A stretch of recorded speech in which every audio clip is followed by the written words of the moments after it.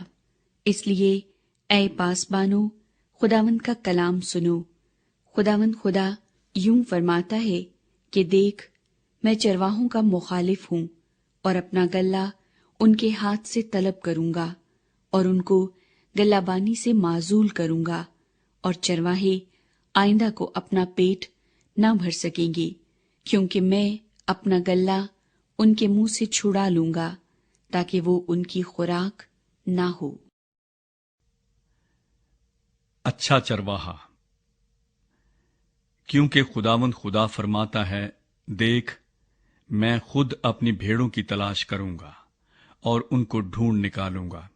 جس طرح چرواہا اپنے گلے کی تلاش کرتا ہے جبکہ وہ اپنی بھیڑوں کے درمیان ہو جو پراگندہ ہو گئی ہیں، اسی طرح میں اپنی بھیڑوں کو ڈھونڈوں گا اور ان کو ہر جگہ سے جہاں وہ ابر اور تاریکی کے دن تتر بتر ہو گئی ہیں چھڑا لاؤں گا، اور میں ان کو سب امتوں کے درمیان سے واپس لاؤں گا اور سب ملکوں میں سے فراہم کروں گا، اور انہی کے ملک میں پہنچاؤں گا، اور اسرائیل کے پہاڑوں پر، نہروں کے کنارے اور زمین کے تمام آباد مکانوں میں چراؤں گا، اور ان کو اچھی چراگاہ میں چراؤں گا، اور ان کی آرام گاہ اسرائیل کے اونچے پہاڑوں پر ہوگی۔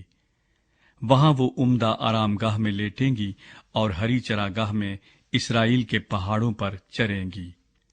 میں ہی اپنے گلے کو چراؤں گا اور ان کو لٹاؤں گا، خداوند خدا فرماتا ہے۔ میں گم شدہ کی تلاش کروں گا اور خارج شدہ کو واپس لاؤں گا، اور شکستہ کو باندھوں گا اور بیماروں کو تقویت دوں گا، لیکن موٹوں اور زبردستوں کو ہلاک کروں گا۔ میں ان کو سیاست کا کھانا کھلاؤں گا۔